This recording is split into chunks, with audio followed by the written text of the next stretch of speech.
안녕하세요. 21년째 주식 중입니다. 그동안 저의 채널 영상에서 저의 관점에서 배당주 투자에 대해 설명드렸었죠.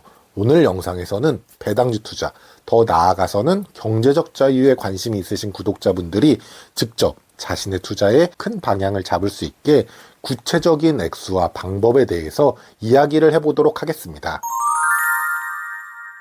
오늘 영상은 구독자 여러분 본인의 이야기입니다. 지난 영상에서 배당주 투자는 지루하고 장기적인 투자이기 때문에 계획을 세울 때는 막연하지 않고 구체적인 계획이 필요하다고 말씀드렸었죠. 오늘 영상에서는 보다 구체적으로 각자 다른 시드머니와 투자 기간이 다를 것이기 때문에 큰 틀로 투자 계획을 세우실 수 있도록 배당주 투자 기준으로 생각해 봤습니다. 먼저 생각을 하셔야 될 것이 크게 인생의 경제적 자유 계획은 크게 두 단계로 나눠서 생각을 하셔야 합니다. 돈을 모으는 단계와 경제적 자유 단계 두 단계로 나눠서 생각해 보셔야 합니다. 즉, 이 두 단계를 나누는 것은 경제적 자유를 위한 시드머니의 완성으로 결정이 되는 것이죠. 시드머니가 충분하지 않다면 돈을 모으는 단계로 노동소득으로 목돈을 마련하셔야 합니다. 누군가에게 크게 물려받은 목돈이 없다면 누구든 노동소득을 통해서 시드를 키워야 할 것입니다. 그리고 당연히 노동소득에서 소비를 제외하고 저축을 통해서 시드를 모아야 하겠죠. 아무런 노력 없이 경제적 자유를 얻을 수가 없는 것이죠. 그렇다면 과연 얼마의 시드머니를 달성해야 경제적 자유를 얻을 수 있을까요? 이게 경제적 자유의 관건이겠죠. 먼저 경제적 자유의 액수는 개인마다 다 다를 것입니다. 누구는 월 200만 원 정도만 있다면 자유롭게 살고 싶다 할 것이고, 누군가는 그래도 여유롭게 생활하려면 월 500만 원 정도는 있어야 한다라고 생각을 하실 것입니다. 배당주 투자의 장점은 배당금으로 현금 흐름이 나와서 주식을 팔지 않고도 일정 규모의 현금 흐름이 생긴다는 데 있죠. 그리고 보유 주식은 언제든 현금화가 가능하기 때문에 비상시 시장에 주식을 팔아서 목돈을 쓸 수 있게 만들 수가 있습니다. 다시 경제적 자유로 돌아와서 배당금으로 현금 흐름을 만들 때 월 200만 원의 경우와 월 500만 원의 경우를 나눠서 생각해 보겠습니다. 월 200은 1년으로 계산하면 2,400만 원이고 월 500은 연 6천만 원입니다. 1년에 이만큼 배당금을 받으려면 시드가 얼마나 필요할까요? 제가 주로 배당주로 투자하고 있는 종목은 평균적으로 연 6%의 배당금을 주고 있습니다. 월 200만 원의 배당금을 연 6%의 배당률로 계산하면 시드는 4억이 필요합니다. 월 500만 원일 때는 시드는 10억이 필요합니다. 어떠신가요? 나는 10억도 준비되어 있고 월 500만 원 정도만 있어도 만족할 만한 삶을 살 수 있다라고 하신다면 지금 경제적 자유를 누릴 수 있는 조건은 이미 갖춰졌다고 할 수가 있습니다. 그런데 이렇게 생각하시는 분들도 있을 것입니다. 앞으로 물가는 오를 것이고 월 500만 원의 실질 가치는 줄어들 것이 아니냐라고 하실 수가 있습니다. 그런데 주당 배당금도 앞으로 오를 것입니다. 과거 데이터를 보더라도 물가 상승률보다 배당금 상승률이 더 컸습니다. 따라서 오히려 같은 주식 수량만 보유하고 계시더라도 물가 상승으로 인한 실질 구매력 손실은 크게 고려 안 하셔도 될 듯합니다.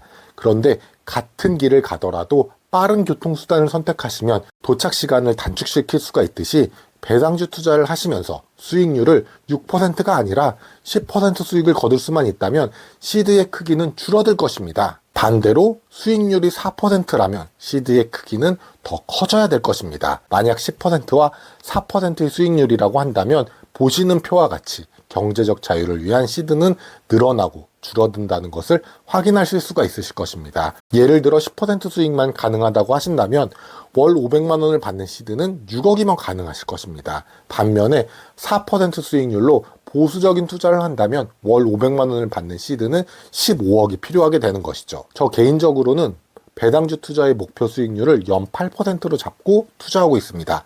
여기 목표 수익률은 당연히 확정이 아니며 오히려 마이너스도 가능하다는 것을 배당주의 속성으로 아실 것입니다. 만약 나는 손실이 죽어도 싫어 하시면은 아쉽게도 연 2% 확정 수익인 예금으로 가실 것을 추천드립니다. 저의 목표 수익률은 할 수만 있다면 월 500만 원을 받기 위해서는 시드머니가 7억 5천만 원이 필요하네요. 경제적 자유를 위해 앞으로도 더 노력을 해야 되겠네요. 누구든 당연히 높은 수익률로 투자를 하고 싶은 건 당연합니다. 하지만 투자의 세계에서는 위험과 수익은 항상 반비례 관계이죠. 저도 배당금을 받는 수익률 6%보다 높은 수익을 목표로 잡고 있기 때문에 일정 부분 위험을 떠안고 투자를 하고 있는 것이죠. 그리고 6% 배당금만 받는 투자를 한다고 해도 투자하는 기업이 가지고 있는 사업이 잘 안 될 위험은 항상 가져가는 것입니다. 배당금은 그냥 주는 게 아니죠. 이익이 난 것을 주주에게 돌려주는 것인데 이익이 만약에 적게 난다면 배당금은 줄일 수도 있는 것입니다.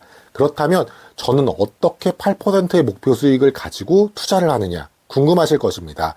저의 영상을 오래전부터 보신 분들은 어느 정도 이해를 하셨겠지만 정리해서 말씀드리자면 저는 아무리 안전한 배당주라고 해도 100% 비중으로 투자를 하고 있지는 않습니다. 즉 평균적으로 80%는 주식, 나머지 20%는 현금을 가져가고 있습니다. 그리고 움직이는 주가를 이용해서 쌀 때는 현금을 투입해서 주식 비중을 늘리고 반대로 주가가 비쌀 때는 일정 부분 매도를 해서 현금화를 통해 주식 비중을 낮춥니다. 미래 주가는 예측할 수가 없어서 매매 비중은 작게 가져가고 있습니다. 그리고 배당주 투자자에게 중요하게 마주치는 것은 세금이죠. 이것은 연금저축펀드와 ISA 계좌를 통해서 저는 이용할 예정입니다. 이 영상 하나로 모든 것을 알려드리는 것은 한계가 있기 때문에 자신만의 투자 철학이 가장 중요하겠죠. 어디까지나 저의 투자 방법은 참고로 하실 것을 말씀드립니다. 오늘 내용을 마지막으로 정리해서 말씀드리자면 보다 구체적으로 경제적 자유를 얻는 방법은 자신이 원하는 라이프 스타일을 먼저 알아야 하기 때문에 내가 매월 필요한 금액을 먼저 생각해 보신 다음에 그렇다면 내가 얼마의 시드가 필요한지 계산을 해야 하는데 이때 내가 어느 정도 위험을 감당하고 주가의 변동을 잘 활용할 수 있는지를 먼저 생각하셔서 목표 수익률을 설정하시는 것을 추천드리고 그리고 지금 내가 필요한 시드가 얼마인지 나온다면 내가 매월 얼마의 저축을 통해서 그 시드를 만들지 계산해 보시면 막연하게 경제적 자유가 아니라 얼마나 노력을 해야 얻을 수 있는지를 알 수 있을 것입니다. 참고로 저는 시드를 모을 때도 마찬가지로 연 8%의 목표를 설정하고 매일매일 거래를 기록하고 한 달에 한 번씩 배당주 계좌 내역을 공개하고 있습니다.